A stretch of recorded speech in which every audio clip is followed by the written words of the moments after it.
this? Quaily Plains? Alright, finally we're starting to make progress. Cloud Retainer, why did you bring us here? Ganyu is of course familiar with the name Guizhong, but have you ever heard of her? Yeah, I remember Zhongli talked about her, I think. I remember the name from the Guizhong Ballista. But I know Zhongli knows someone named Guizhong. Guizhong is another name of Agentis, the god of dust. She was extroverted in nature and adored social gatherings and inventions alike. Long ago, this region was yet a prosperous assembly. Guizhong often invited her friends to visit her home, reserving for us seats around the largest stone table. Sea Gazer would always bring out his latest treasure and place it upon the table. He could be quite the braggart. Though usually a mild-mannered fellow, when it came to those collectibles he was so fond of, he always loved to show them off. Paimon remembers that name. So that's what Sea Gazer was like. He was an old friend and a former rival. One has many memories of him. Once he had brought out the treasure, it would predictably become the center of attention. Neither Guizhong nor One was content to let him just steal the spotlight. So we would then also present our proudest mechanical creations. Okay. As adepti, we were each gifted in our own ways, and naturally proud of our accomplishments in our respective fields of expertise. As a result, One often quarreled with Sea Gazer. His treasures were not even of his own making. He just used his exploration skills to dig them out of the ground. How, pray tell, could he compare to me, when every single one of One's accomplishments were crafted by one's own hand? Uh-oh. Cloud Retainer, you are getting competitive again. Yeah. One digresses. Regardless, every time an argument occurred, Guizhong would come over to watch us during our mutual lambastics. On some occasions, she would join in, and on others, she'd take one of us by the limb and start uttering the most ridiculous nonsense. What kind of nonsense? No kind of nonsense were we spared. Sometimes she would brazenly opine, why argue between yourselves when neither of you could ever hope to beat me? Other times, she would make unsolicited suggestions, such as, once you two are done arguing, let's go to the foot of the mountain and grill some meat. She always sought to make everyone happy, and one must say, she had quite the gift for it. No matter what nonsense she said, One never felt bothered or offended. It also helped that she never referred to One as that illuminated bird or ladybird. You... Come on, get over yourself! Come on, Paimon, just stop. Anyway, just as our impassioned arguments would reach the apex of acrimony, Marchosius would bring his delectable dishes to the table. Who would dare snub the stove god and his wondrous creations? At the sight of him, we would all immediately drop the argument and prepare the table for a night of feasting and drinking. Back then, One was always bothered by how the cups Rex Lapis brought were always too square for one's taste. Can you see yourselves ever enjoying a drink from a square cup? Does sound unreal. Precisely. So, as you can see, even one as great as Rex Lapis was not immune to making the occasional blunder. Yeah, he's... We'll not go there. Even one could never find fault with Marchosius's cooking. As we ate, Guizhong would continue to find topics for conversation, filling the table with humor and laughter. Each of those old fossils had their character flaws and points of obstinacy. So why was it that whenever we dined together, we always had a marvelous time? We would drink together from a spot high in the mountains, until the moon set and the sun rose, and only then would the banquet finally come to an end. Streetwood Rambler would often remain to admire the flowers with Guizhong, before returning to her own abode. The glaze lilies were far more abundant back then. Entire fields of them would appear to the eye as a veritable sea of flowers. Streetward Rambler? That would be Ping. You probably know her as Madam Ping. Streetward Rambler? The goat was named Streetward Rambler? Oh, okay. Wait, this is a lovely story and everything, but didn't we come here to find that Adeptus from Mr. Dvorak's story? Yeah, we're getting a little sidetracked with the reminiscing. Or are you saying that it was Guizhong? Didn't she, already... Yeah, isn't she already 6 feet under? Alas, long has one avoided this place for precisely that reason. The sights here are a reminder of a time long gone, and evoke much sorrow. One should have guessed that you would disrupt one's poignant moment of mourning with your incessant questioning. Okay, I'm sorry. No matter, one will share the whole story with you now. In times gone by, one quarreled oft with Guizhong concerning mechanical principles. We each had our ideals, and neither would yield. Under the pretext of a social gathering, one invited the impartial Rex Lapis to judge the quality of our creations. But Rex Lapis declared that Guizhong's Obscuro Vulpus mechanism was superior. Though one was too proud to acknowledge it, in one's heart, one knew that Guizhong was indeed the superior talent in the mechanical arts. As for the story between Guizhong and Streetward Rambler, that begins with a certain bell.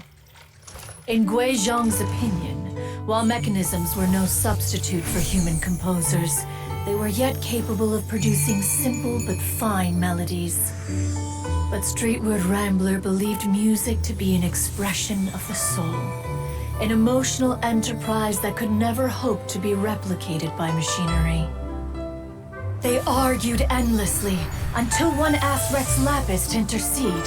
He confiscated the bell and designated it for ceremonial use. Thereafter, one would often find them convening in the mountains, discussing music, mechanics, and all the affairs of the mortal world. But these good times were not to last. War broke out between the gods, and soon engulfed the Guili plains.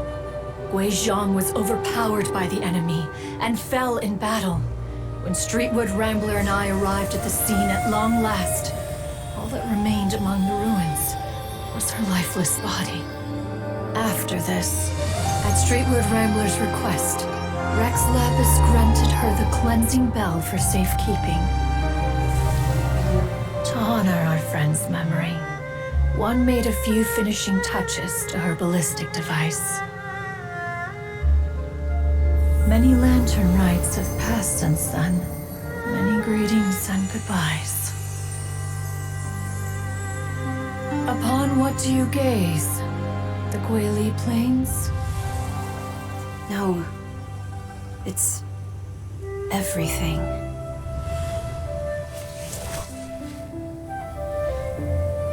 We think of human life as like a lantern that's lit one minute and extinguished the next. But are we adepti so different? Perhaps as dust settles after a storm, we too must one day return to the world below. One has always been austere and private by nature, and has never relished socializing. One's dealings with Guizhong were born out of discussions on the discipline of mechanics. What? You have loads of friends, and you seem pretty chatty. Just because one is not ignorant of social graces does not mean one is fond of them. One is perfectly capable of partaking in conversation despite being introverted. But in the end, one is nothing like Streetward Rambler. She is dauntless but thoughtful, not to mention eloquent and wise. Moreover, her friendship with Guizhong was far greater than one's own. Back when they were rivals, they would often compete against one another in the realm of musical composition. That cleansing bell was one of Guizhong's proudest works, having the ability to both compose and perform. Wait, that's weird. Didn't Madame Ping say she pestered an old friend for that bell? And she also said something about being a vain beauty when she was young or something. Streetward Rambler, a vain beauty. My foot. That bell has a sad history. Clearly, she refrained from sharing with you the truth of its origins, since the right time had not yet come. As for her old friend, who else could it be?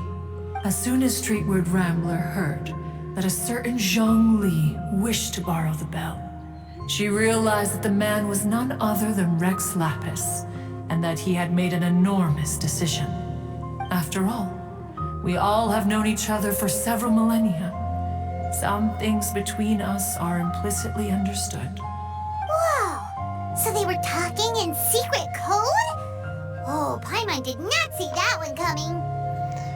I mean, after the story, you can kind of guess it, but yeah, during the time I didn't actually think about that. So Enough of your intrusions. Where was one up to? Ah, yes.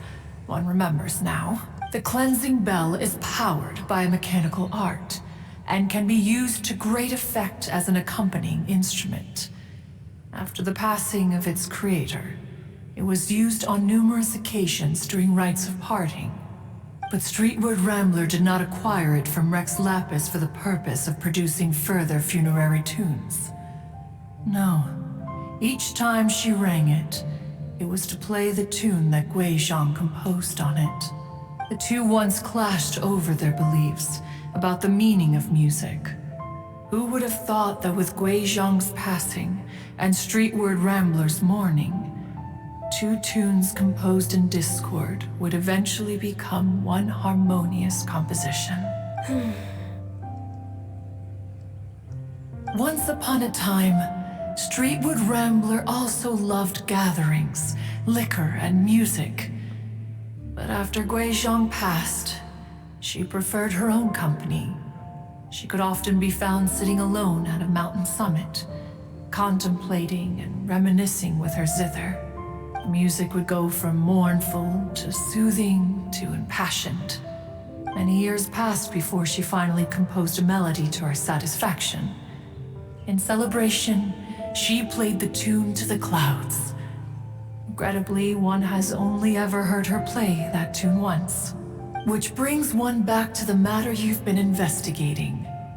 Perhaps it was during that performance that the ancestor of your Fontaine friend fell into the water and was saved by Streetward Rambler. But if she was so happy with the melody, why would she only play it once? One was also greatly perplexed by this.